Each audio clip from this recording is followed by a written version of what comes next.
Welcome back to another episode of Infidelity Tales Lab. We're thankful for your continued viewership. Before we begin, tell us, where in the world are you watching from? We love knowing our global reach. Now, let's dive into today's story. Chapter 1. The Foundation. Vincent Torres had built his life like a fortress, methodical, impenetrable, and designed to protect what mattered most. At 38, he owned 3 successful auto repair shops across Denver, each one a testament to his transformation from a troubled youth who'd learned survival on the streets to a man who commanded respect through sheer force of will.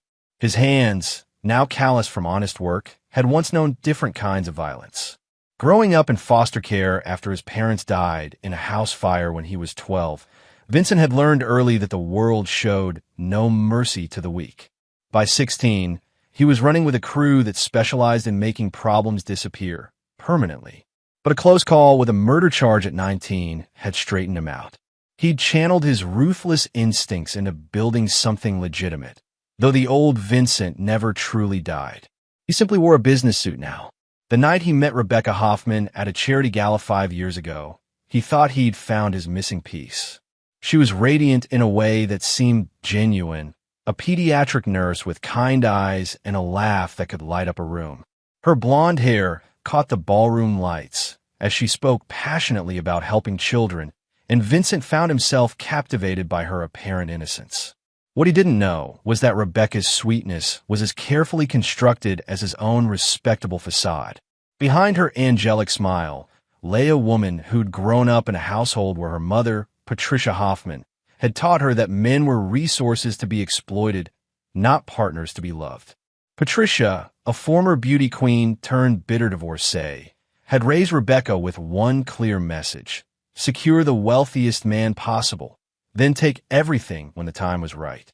Rebecca's father, Dr. Raymond Hoffman, was a plastic surgeon who'd lost his medical license due to a malpractice suit involving a patient's death, a detail Rebecca had carefully hidden from Vincent.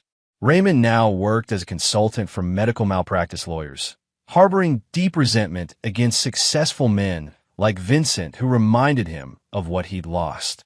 The Hoffmans had immediately seen Vincent as their golden ticket. His businesses were thriving, his reputation was solid, and most importantly, he seemed genuinely devoted to Rebecca. After a whirlwind courtship, they married in what Vincent thought was the happiest day of his life.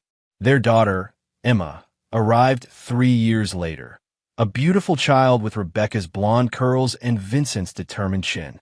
Vincent adored her completely, never suspecting that Rebecca saw the child primarily as insurance, another chain to bind Vincent to their marriage and ensure maximum financial gain when their plan reached fruition. But Rebecca underestimated one crucial detail about her husband. Vincent's love came with an unspoken contract, absolute loyalty in exchange for absolute protection. He would die for those he loved, but betrayal was an unforgivable sin that awakened the dangerous man he'd worked so hard to bury. The Hoffmans' plan was elegant in its simplicity. They would slowly position Vincent as an unfit father and unstable husband, building a case for Rebecca to gain full custody of Emma and claim the majority of his assets in a divorce. Patricia had connections in family court through her book club, which included Judge Helen Morrison's wife. Raymond's legal contacts provided insight into how to document Vincent's supposed mental decline. They began their campaign subtly. Rebecca started attending therapy sessions, creating a paper trail of Vincent's alleged verbal abuse and erratic behavior, all carefully fictional but professionally documented. She recorded conversations out of context, photographed minor damages to the house that she claimed came from Vincent's rages, and slowly poisoned Emma's relationship with her father by telling the child that Daddy was sick and might hurt them. Vincent noticed Rebecca becoming distant, but attributed it to work stress. He had no idea that his wife was methodically destroying their life together, planning to take everything he'd built and leave him with nothing.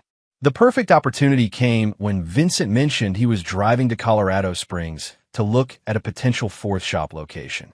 Rebecca saw her chance to accelerate their timeline. Chapter 2. The Setup. The morning of March 15th started like any other. Vincent kissed Rebecca goodbye, hugged Emma close, and promised to bring her a surprise from his trip. He had no way of knowing that Rebecca had spent the previous evening making very different preparations. At 8 a.m., Rebecca called her father.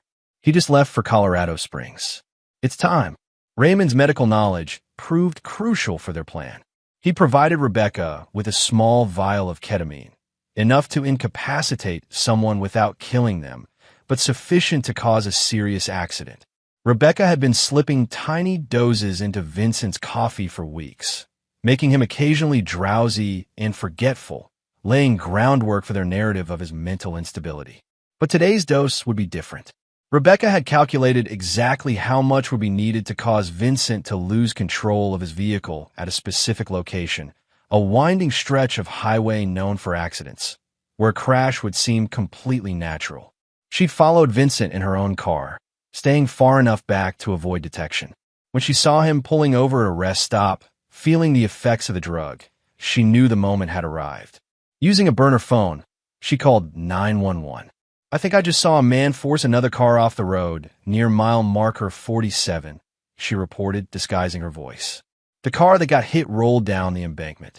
You need to send help immediately."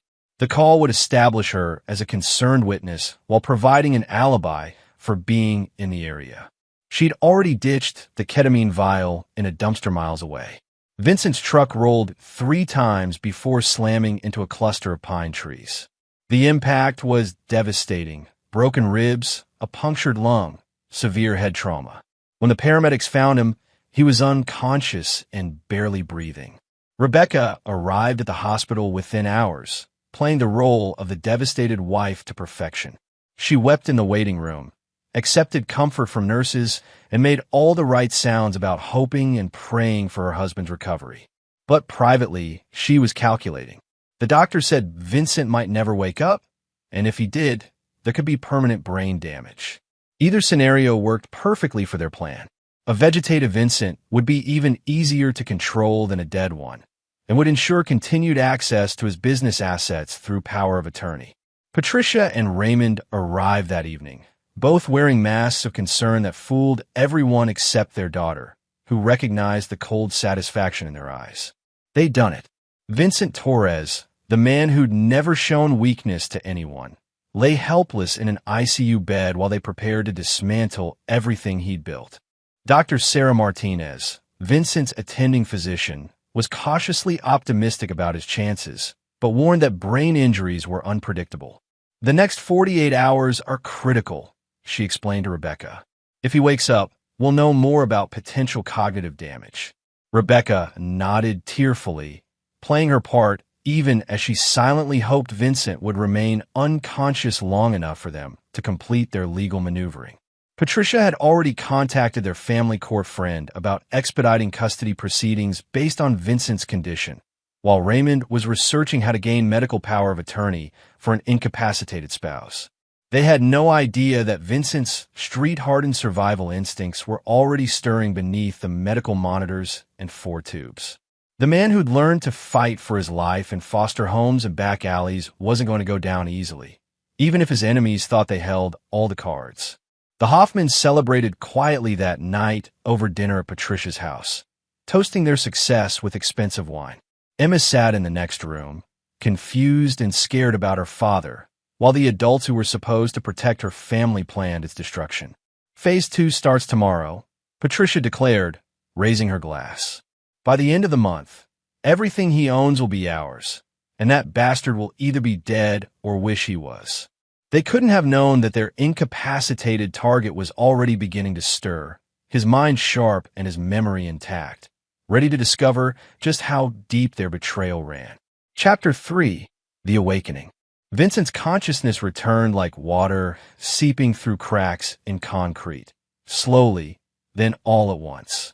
He became aware of the steady beeping of monitors, the antiseptic smell of the hospital, and the dull ache radiating through his entire body.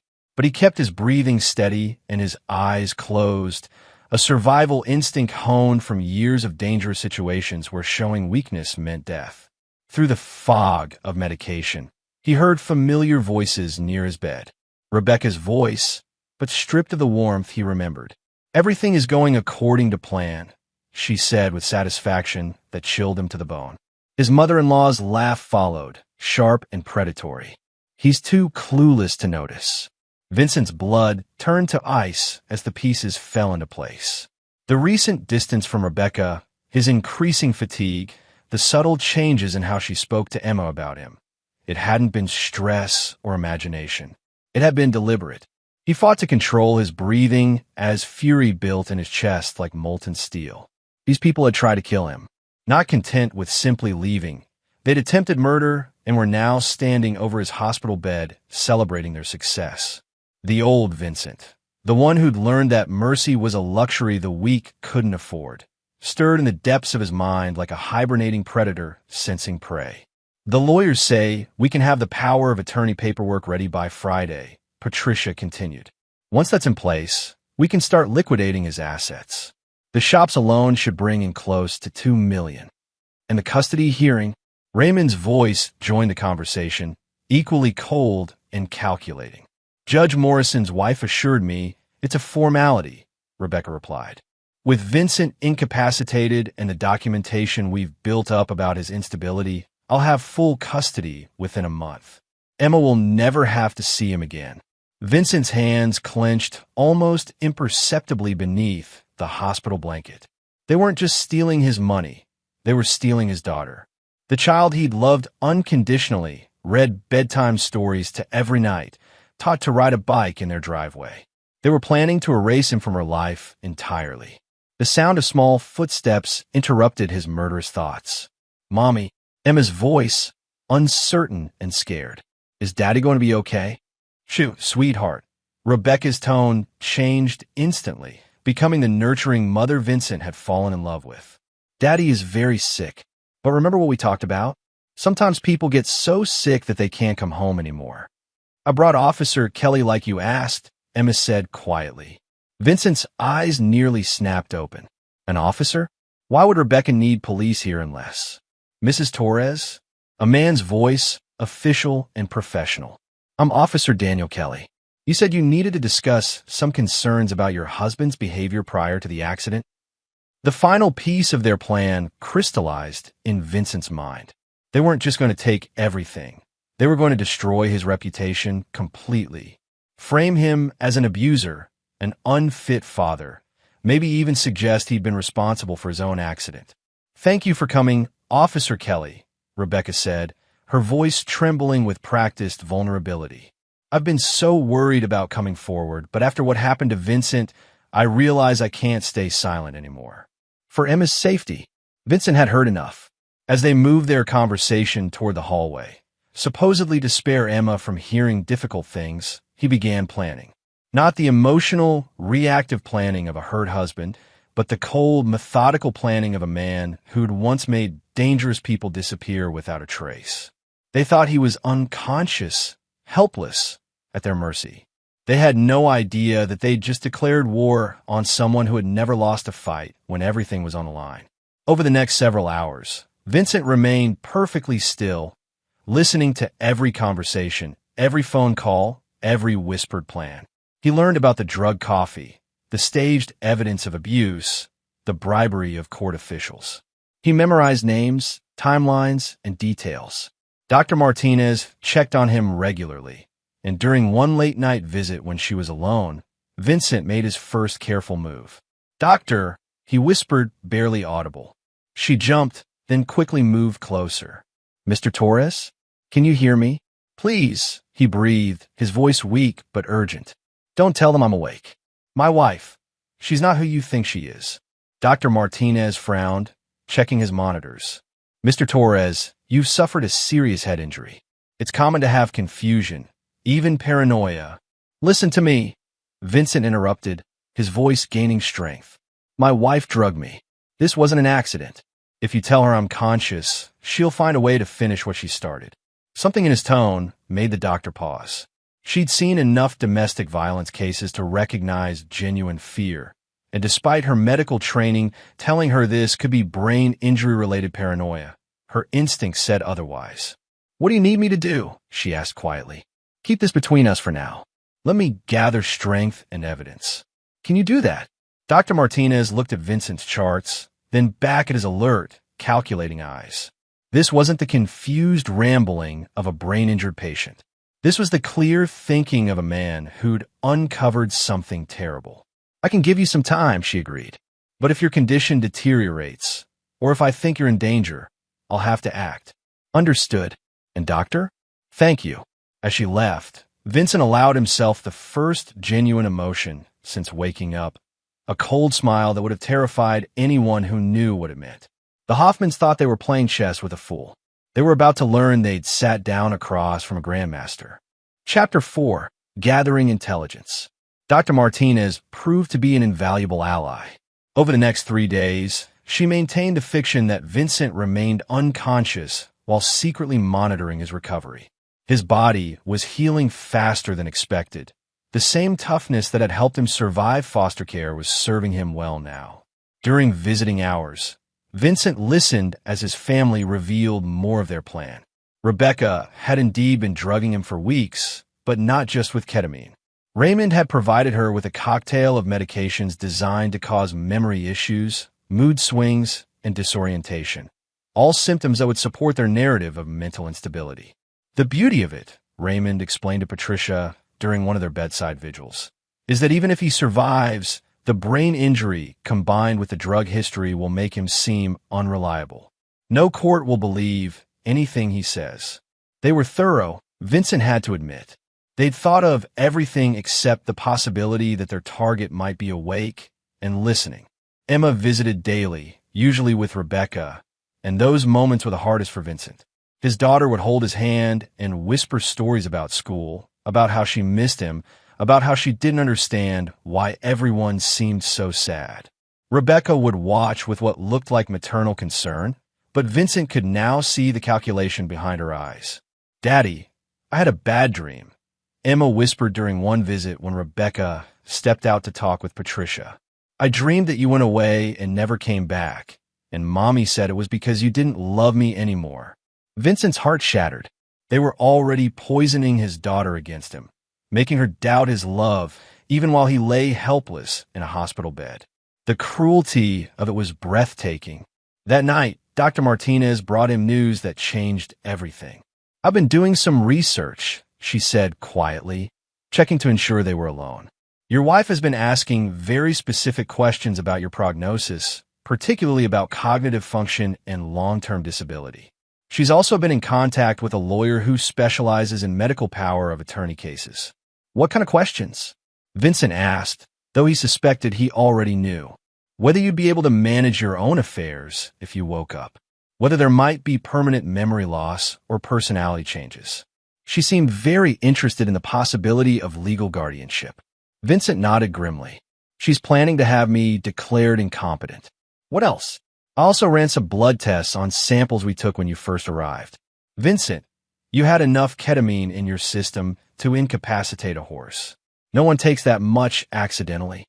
The confirmation of what he already knew still hit like a physical blow. "Can you prove it?" "The levels are documented in your medical records."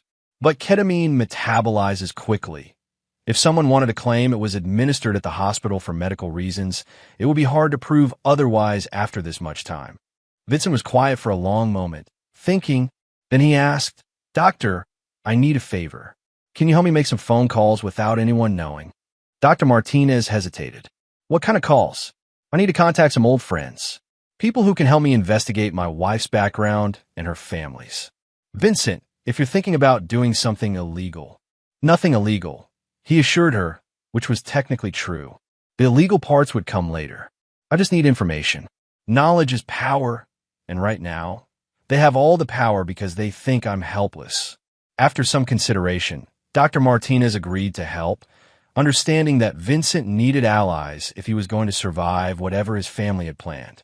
Vincent's first call was to Tony Castellano, a private investigator he'd known since his street days. Tony had gone legitimate around the same time Vincent had, but he still had connections in the darker corners of Denver's underworld.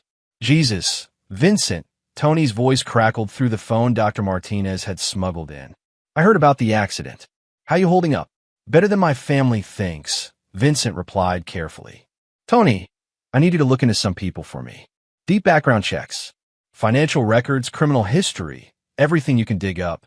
He gave Tony the names Rebecca, Patricia, Raymond, even the lawyer and Judge Rebecca had mentioned.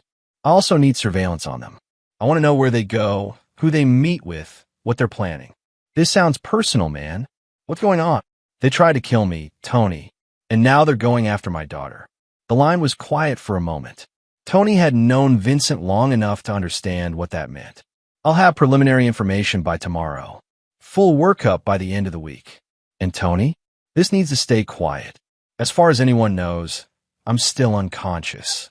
Got it. Vincent, whatever you're planning, you know I'm in if you need backup. Vincent smiled coldly. I might take you up on that. His second call was to Miguel Santos, who owned a successful security company but had once been Vincent's partner in their teenage crew. Miguel specialized in electronic surveillance and had connections with people who could make life very difficult for Vincent's enemies. Miguel, I need eyes and ears on some people. Can you set up surveillance without them knowing? For you? Consider it done. What's the situation? Vincent explained, and Miguel's response was immediate and violent. Those fuckers try to kill you? Vincent, just say the word and they disappear. Not yet, Vincent cautioned, but I may need that option later. For now, I just need information and evidence. You got it. I'll have cameras and bugs in place within 24 hours. His final call was to Detective Lisa Crawford, one of the few honest cops he'd maintained a relationship with over the years. Lisa had been instrumental in Vincent's transition to legitimate business, and she owed him several favors. Lisa, I need to ask you about something confidentially. Hypothetically, if someone wanted to frame an unconscious person for domestic abuse, how would they do it? Vincent, what the hell is going on? Are you in trouble? He explained the situation, and Lisa's cop instincts immediately engaged. They're building a paper trail, she confirmed. Therapy records, police reports, witness statements. If it's done right, it's almost impossible to fight, especially if the accused can't defend themselves. What would you need to prove it was fabricated? Contradictory evidence. Proof the witnesses were lying or coerced. Financial connections between the accusers. Or, she paused, where you could catch them in the act of fabricating evidence. Interesting, Vincent mused. Lisa, I may need your help soon. Officially, just promise me you won't do anything stupid. Vincent almost laughed. Everything he was planning was stupid, dangerous, and probably illegal. But his enemies had made one fatal mistake. They'd left him alive. As Dr. Martinez helped him end the calls and hide the phone, Vincent felt the familiar calm that had always preceded his most dangerous moments. The old Vincent was fully awake now, and the Hoffmans were about to learn why mercy was a luxury he'd never been able to afford. Chapter 5, The Web Titans. Tony's preliminary report arrived faster than expected, delivered by Dr. Martinez, who'd agreed to serve as Vincent's covert communication channel. What he read made his blood run cold, not from fear, but from pure, crystalline rage. The Hoffmans had done this before. Rebecca's first husband, Michael Brennan, had died in a suspicious car accident 4 years before she met Vincent. The police report showed brake failure on a mountain road, but Tony had uncovered something the original investigation missed. Rebecca had taken out a substantial life insurance policy on Michael just 6 months before his death. More damning was what happened after. Rebecca had inherited Michael's successful landscaping business, which Patricia and Raymond had systematically dismantled and sold within a year. The money had funded their comfortable lifestyle and Raymond's legal troubles. There's more, Dr. Martinez said quietly, reading Tony's notes. Your wife was married to someone else before Michael. Thomas Reed, a contractor in Wyoming. He disappeared during a camping trip 3 years into their marriage. Body was never found, but Rebecca inherited everything through a will that was suspiciously convenient. Vincent stared at the ceiling, processing the information. His wife wasn't just unfaithful, she was a serial killer. And Emma, his precious daughter, was living with these monsters. The surveillance Miguel had installed was already paying dividends. Audio recordings from the Hoffman house revealed their ongoing plans with chilling clarity. Vincent's recovery is taking too long, Patricia's voice came through the hidden microphone in her living room. We need to accelerate the timeline. The doctors are saying he might wake up soon, Rebecca replied, her voice tense. If he does, everything falls apart. Not necessarily, Raymond interjected. I still have some medical connections. If Vincent has a relapse, another brain bleed maybe, it would be unfortunate but not unexpected. Vincent's hands clenched as he listened to them plan his murder with the casual tone of people discussing dinner plans. What about Emma? Rebecca asked. She's been asking too many questions about when Daddy is coming home. We'll handle Emma, Patricia said coldly. Children are resilient. She'll forget about him eventually. That night, Emma visited with Rebecca, as usual, but this time Vincent was ready. Dr. Martinez had equipped him with a tiny recording device that could capture conversations even when he appeared unconscious. Mommy, Emma said quietly, holding Vincent's hand. Mrs. Rodriguez at school says that when people get hurt in car accidents, sometimes it's not really an accident. She says sometimes bad people hurt good people on purpose.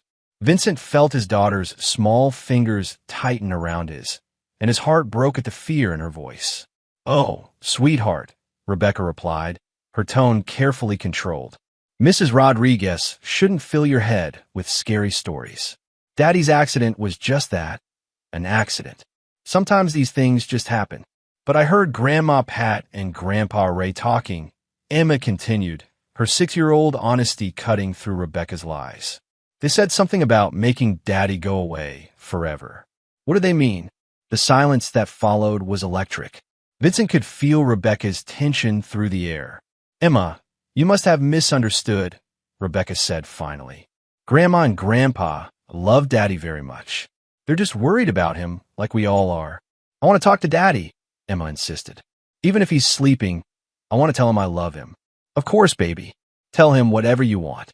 Emma leaned close to Vincent's ear, her warm breath tickling his skin. Daddy, I know you can hear me. Mommy thinks I don't understand, but I do. I'm scared, Daddy. I don't want them to make you go away. Please wake up soon. It took every ounce of Vincent's self-control not to open his eyes and gather his daughter into his arms. Instead, he squeezed her hand just slightly, enough for her to feel, but subtle enough that Rebecca wouldn't notice. Emma gasped softly.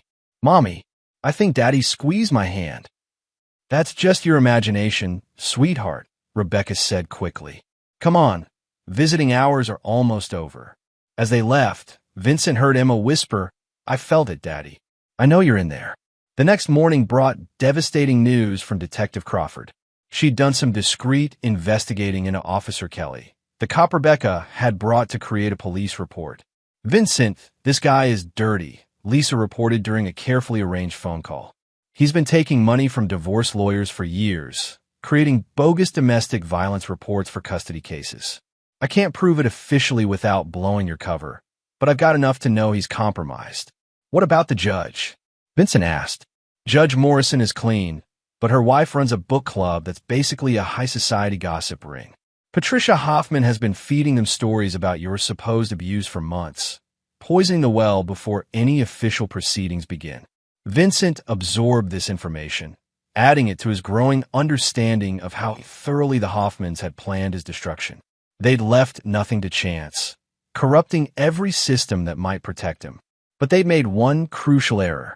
They assumed that Vincent Torres, successful businessman and devoted father, was all there was to know about him. They had no idea about the dangerous man he'd been before, or the lethal skills he could still access when everything he loved was threatened. That evening, Miguel called with an update that changed everything. Vincent, you need to hear this. Miguel's voice was tight with urgency. We caught them planning your murder. It's happening tomorrow night. The recording was crystal clear. Raymond explaining how he could access the hospital's drug storage, Patricia providing alibis, and Rebecca agreeing to be present when Vincent took a turn for the worse. They're planning to inject you with potassium chloride, Miguel continued. It'll stop your heart, and with your existing injuries, it'll look like natural complications. Vincent closed his eyes, feeling the familiar cold calm settle over him. The time for gathering intelligence was over. Tomorrow night, the Hoffmans would come to finish what they'd started. They had no idea that their intended victim would be ready for them. "Miguel," Vincent said quietly, "remember what you offered about making people disappear? Of course. I may need that option. But first I want them to suffer. All of them. What do you need?" Vincent smiled, and it was the cold, predatory expression that had once made dangerous men fear him. "I need to die tomorrow night, and then I need to come back from the dead." Chapter 6. The Resurrection. Dr. Martinez's hands shook as she prepared the cocktail of drugs Vincent had requested. "This is insane," she whispered. "If we miscalculate even slightly, you could actually die." "Trust me," Vincent replied, his voice calm despite the magnitude of what they were planning. "I've survived worse odds than this." The plan was elegantly simple. When the Hoffmans came to murder him tomorrow night, Vincent would already appear to be dead. A careful combination of medications would slow his heart rate and breathing to virtually undetectable levels, while maintaining enough brain function for him to remain conscious and aware. To anyone without sophisticated monitoring equipment, he would appear to have flatlined. Miguel had positioned his surveillance team throughout the hospital, ready to record everything.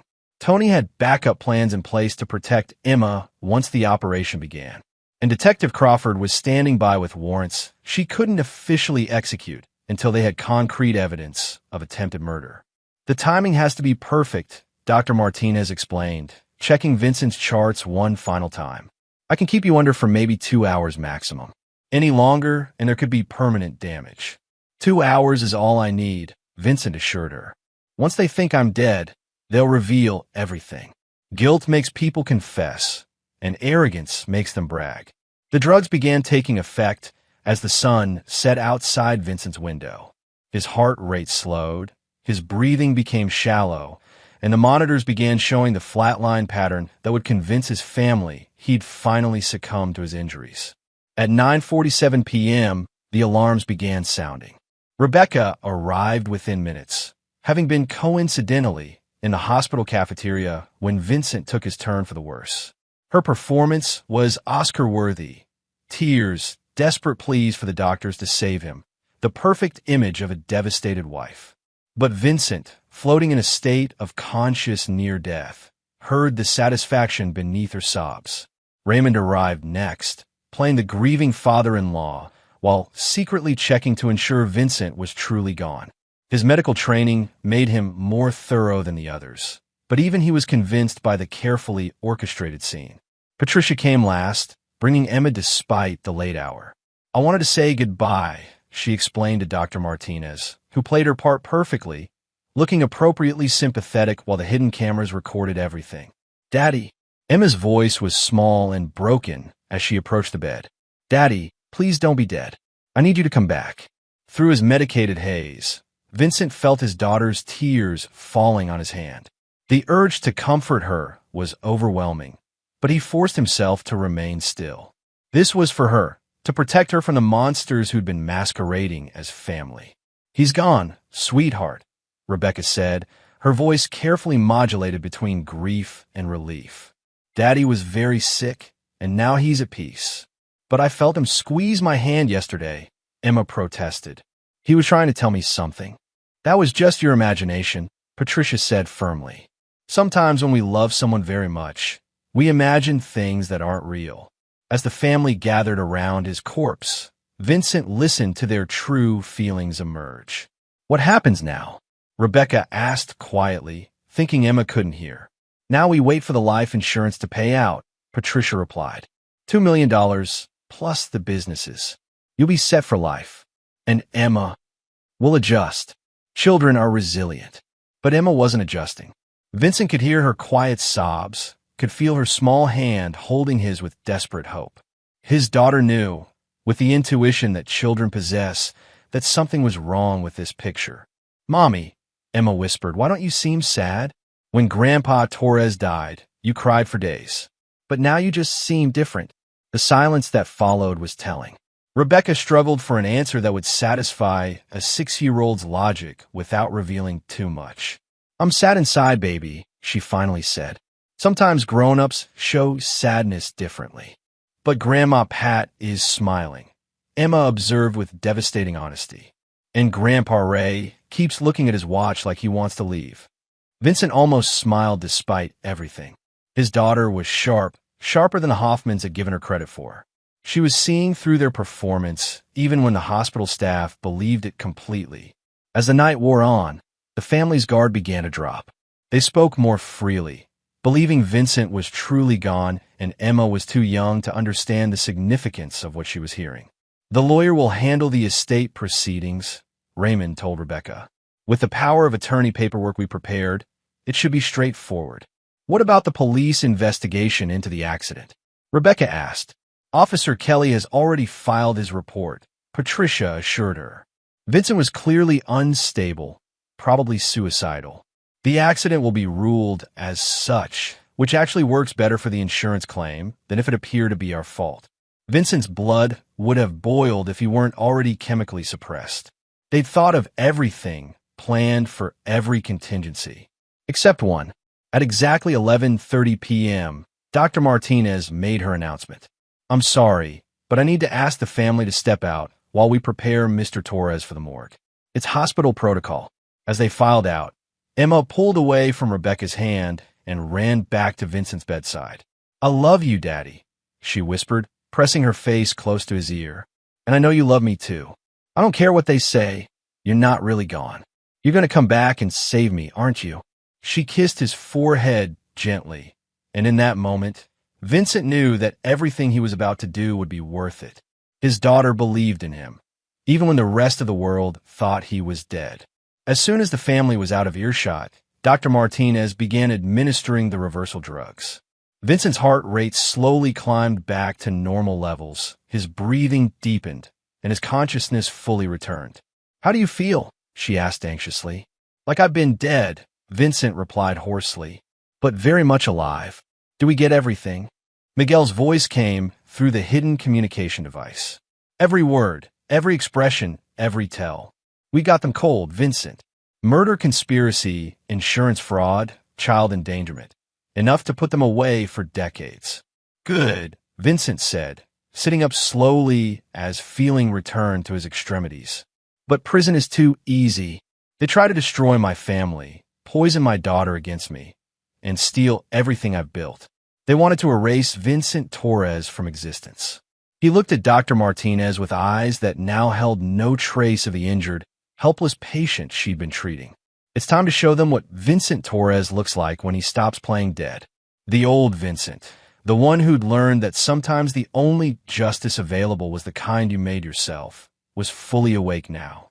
And the Hoffmans were about to discover that some people were far more dangerous after you try to kill them. Chapter 7. Rising from the Dead. Vincent's death unleashed a flurry of activity from the Hoffmans that Miguel's surveillance network captured in devastating detail. Within hours of leaving the hospital, they were already dividing his assets like vultures over a corpse.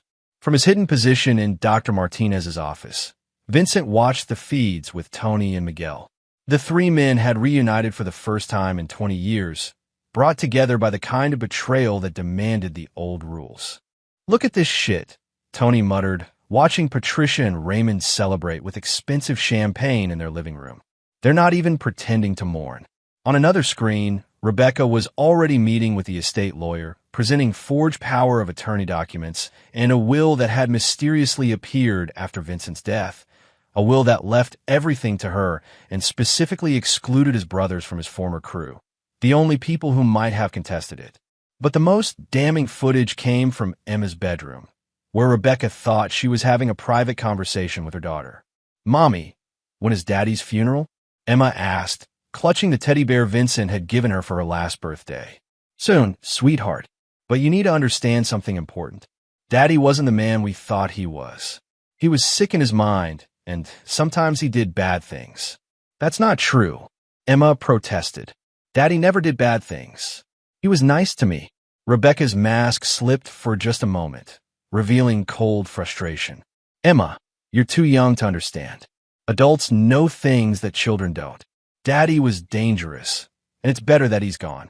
Vincent's hands clenched as he watched his wife systematically poison his daughter's memories of him. But Emma, bless her brave little heart, wasn't buying it. "You're lying. Emma said with the devastating honesty of childhood. And I don't think Daddy is really dead. I think he's coming back. Rebecca's face went white. What do you mean? Of course he's dead. You saw him in the hospital. Dead people don't squeeze hands, Emma replied simply. And dead people don't have dreams. I dreamed about Daddy last night, and he told me to be brave because he was going to fix everything. The silence that followed was electric. Rebecca stared at her daughter with something approaching fear, as if the child's intuition might somehow resurrect Vincent through sheer will. Dreams aren't real, Emma, Rebecca said finally. Daddy is gone, and you need to accept that. No, Emma said with quiet defiance. Daddy always keeps his promises, and he promised to protect me. Watching his daughter's courage gave Vincent the final piece of resolve he needed. Emma believed he would come back for her, and he wouldn't let her down. Phase 1 starts tonight, Vincent told his assembled team. Miguel, I need you to arrange a very special delivery to the Hoffman house. Tony, you're going to help me pay a visit to Officer Kelly. And Dr. Martinez, you're going to have a very interesting conversation with the insurance investigators. The plan Vincent had crafted was surgical in its precision and devastating in its scope. He wouldn't just expose the Hoffmans.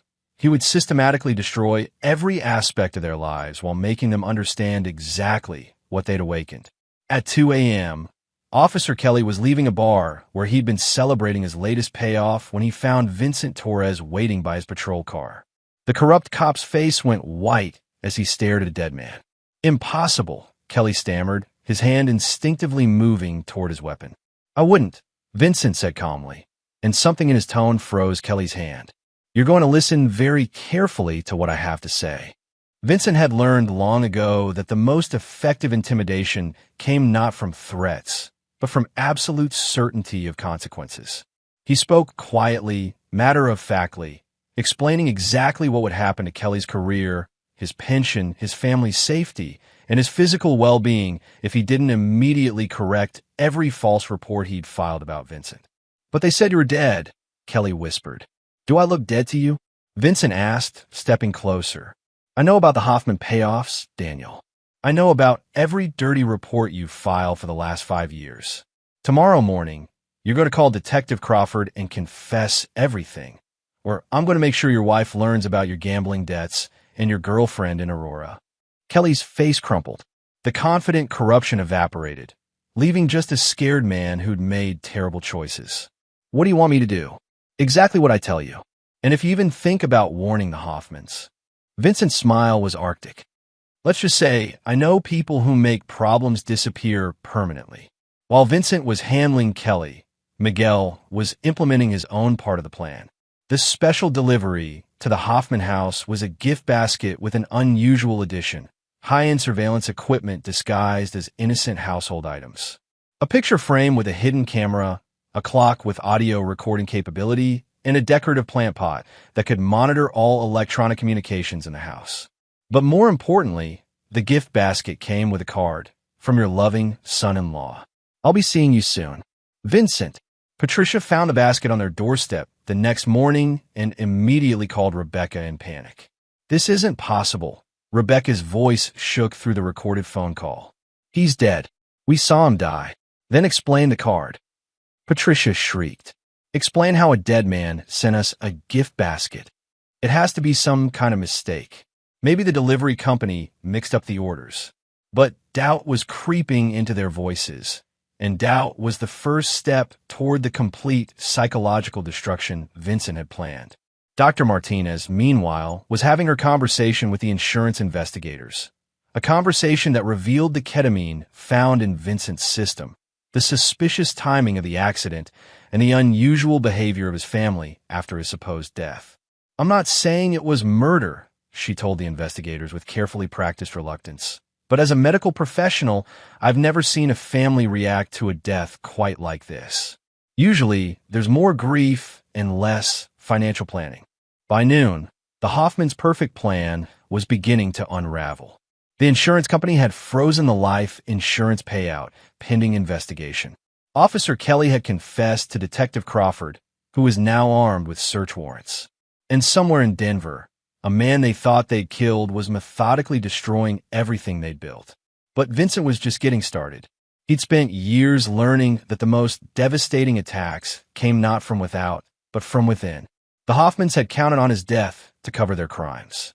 They were about to learn that resurrection came with a price, and Vincent Torres collected his debts in full. Chapter 8. The Reckoning. The psychological warfare began at exactly 3:17 a.m. when every electronic device in the Hoffman house simultaneously activated. Televisions turned on by themselves, radios began playing static, and Patricia's phone started calling random numbers from her contact list. Miguel's handiwork was subtle but terrifying, the kind of technological haunting that made people question their own sanity. But the real message came when all the screens in the house displayed the same image, a photo of Vincent, very much alive, taken just hours earlier with a timestamp that proved he'd somehow survived his own death. The screaming from the surveillance feed was immediate and satisfying. "This isn't happening," Rebecca shrieked, frantically trying to turn off devices that wouldn't respond to any commands. "Dead people don't send photos." Raymond, his medical training making him more analytical even in panic, stared at the image with growing horror. "That's impossible. I checked his pulse myself. He was dead." "Well, he's not dead now," Patricia screamed, throwing a crystal vase at the television. The screen shattered, but Vincent's face remained visible through the spiderweb of cracks, smiling with predatory satisfaction. Emma, awakened by the chaos, appeared in the doorway, rubbing her eyes. "What's wrong? Why is everyone yelling?" "Go back to bed," Rebecca snapped, but Emma had already seen her father's face on the broken screen. "Daddy!" she gasped, clapping her hands together. "I told you he wasn't really dead. I told you he was coming back." The look of pure joy on his daughter's face, even through the grainy surveillance feed, made Vincent's heart soar. But it also hardened his resolve for what was coming next. Phase 2, he told Miguel through their communication link. It's time for them to understand that death was the easy option. What followed was a masterclass in psychological manipulation. Over the next 72 hours, Vincent systematically dismantled the Hoffmans' lives piece by piece, always staying one step ahead, always making them feel his presence without revealing his location. Their bank accounts were frozen when Detective Crawford's investigation revealed the suspicious financial transactions. The estate lawyer who'd helped them forge documents was arrested when Tony provided evidence of his fraud.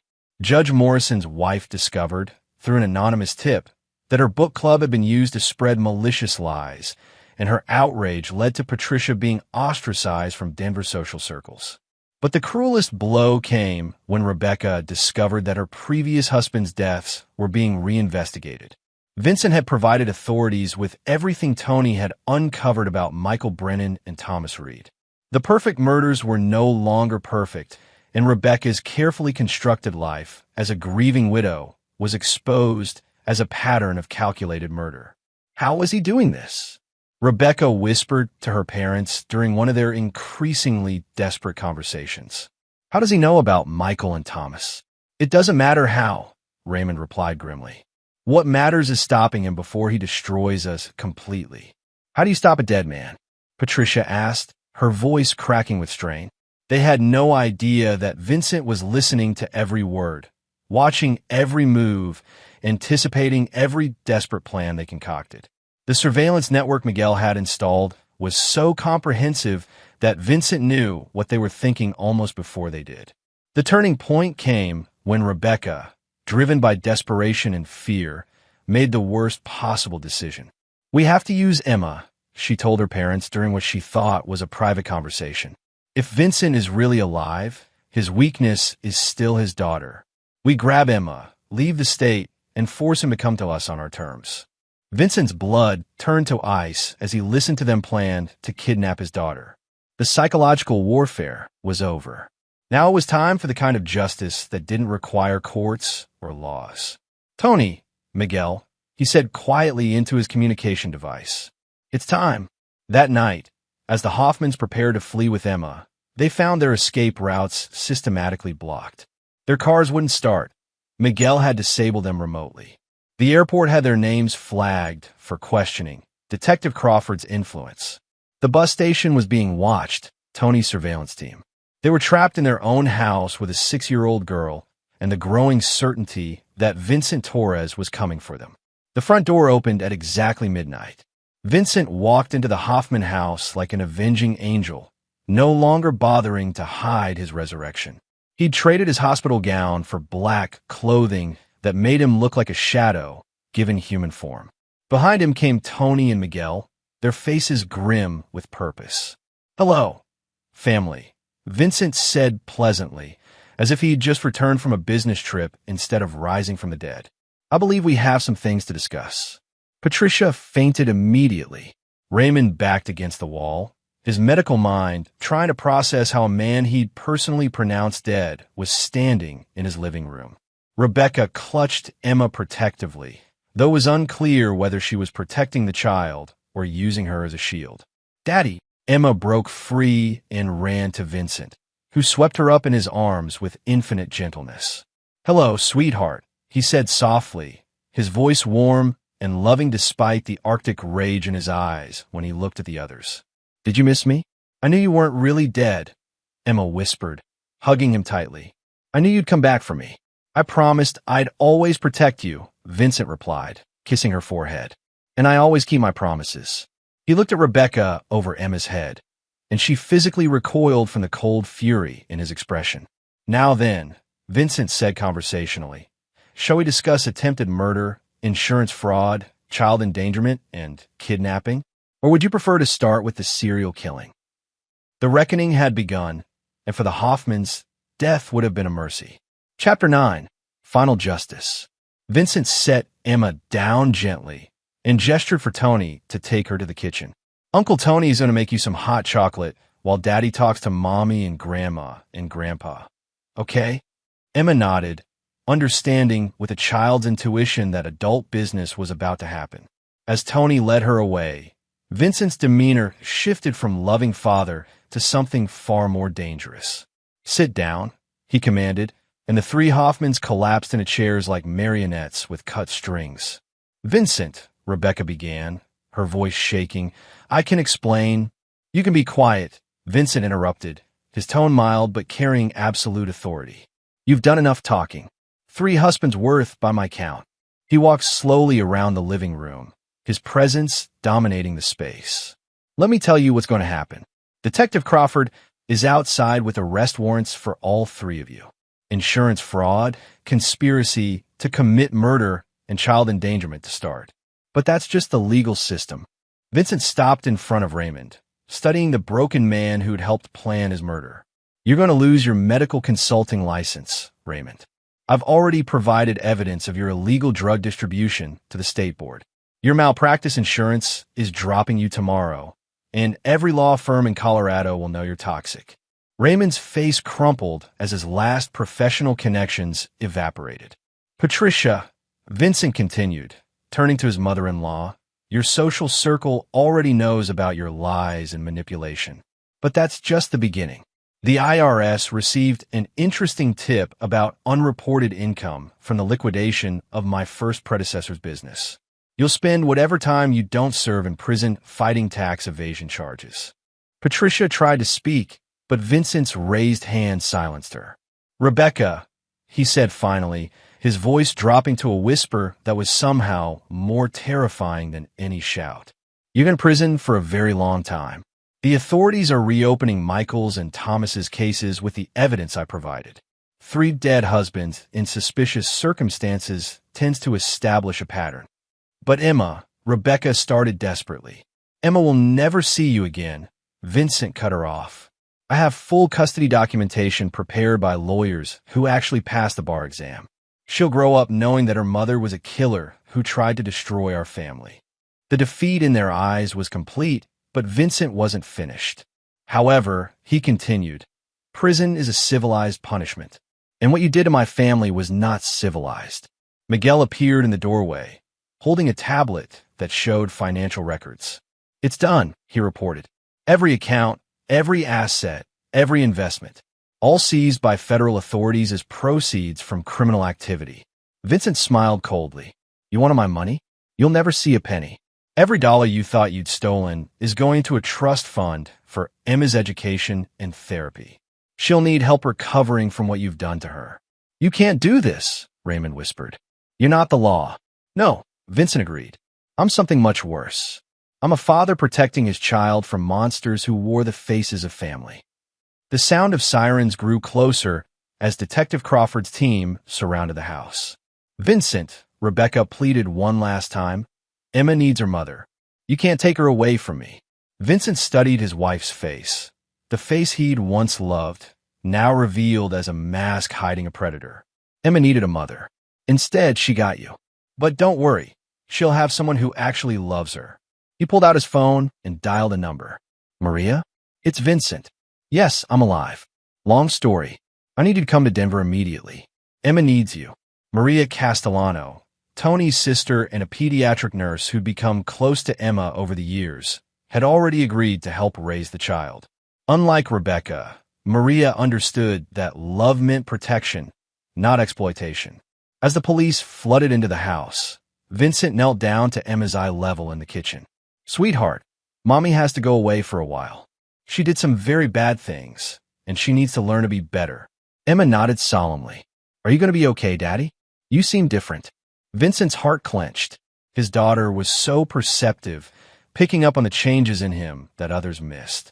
He was different, harder, colder, more dangerous, but never toward her. I'm going to be fine, he assured her. And you're going to be fine too. Aunt Maria is coming to help take care of you, and we're going to have a good life together. Without Mommy, Vincent chose his words carefully. Mommy made choices that hurt our family. Sometimes when people hurt us badly, we have to protect ourselves by staying away from them. Emma considered this with the seriousness of a much older child. Like when Tommy at school was mean to me, and you said I didn't have to play with him anymore? Exactly like that, Vincent confirmed. Sometimes the people who should love us the most are the ones who hurt us the worst. But that doesn't mean everyone will hurt us. As Rebecca, Patricia, and Raymond were led away in handcuffs, Rebecca screamed one final time, Emma, Mommy loves you. Emma looked at her mother being arrested, then back at Vincent. If she loved me, why did she try to hurt you? The question revealed a wisdom beyond her years, born from trauma, but tempered by her father's love. Some people don't know how to love properly, Vincent explained. But you'll learn the right way. I promise. 6 months later, Vincent stood in his rebuilt auto shop, watching Emma play with a toy car while Maria helped her with homework. The Hoffmans were gone.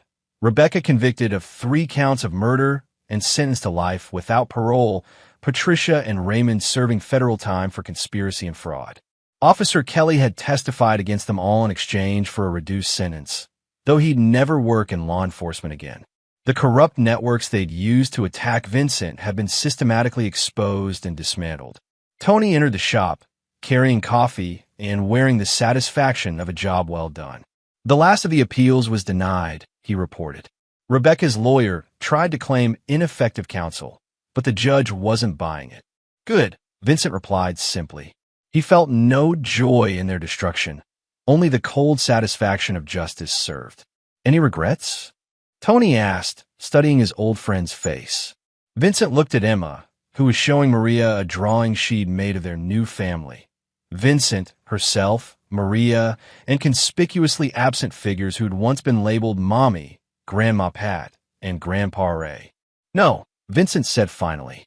They chose to declare war on my family. I just finished what they started. Emma looked up from her drawing and smiled at him. The same bright, trusting smile she'd always had, unmarked by the trauma her mother's family had tried to inflict. Daddy, look, I drew us at the park. Vincent knelt down to examine the artwork, his heart full despite everything they'd endured. It's beautiful, sweetheart, just like our life is going to be. As evening fell over Denver, Vincent Torres, survivor, father, and protector, helped his daughter pack up her toys. The old Vincent, the dangerous one, was still there beneath the surface, ready to emerge if anyone ever threatened his family again. But for now, in the safety they'd built from the ashes of betrayal, he could simply be what Emma needed most, a father who kept his promises and never let the monsters win. The perfect betrayal had met its perfect match, and justice, though delayed, had finally come home. And there you have it, another story comes to an end. What did you think? I'd love to hear your thoughts in the comments below. If you enjoy this story, consider joining our community by subscribing. It means the world to us. For more stories like this one, check out the recommended videos on screen. And I'll see you there.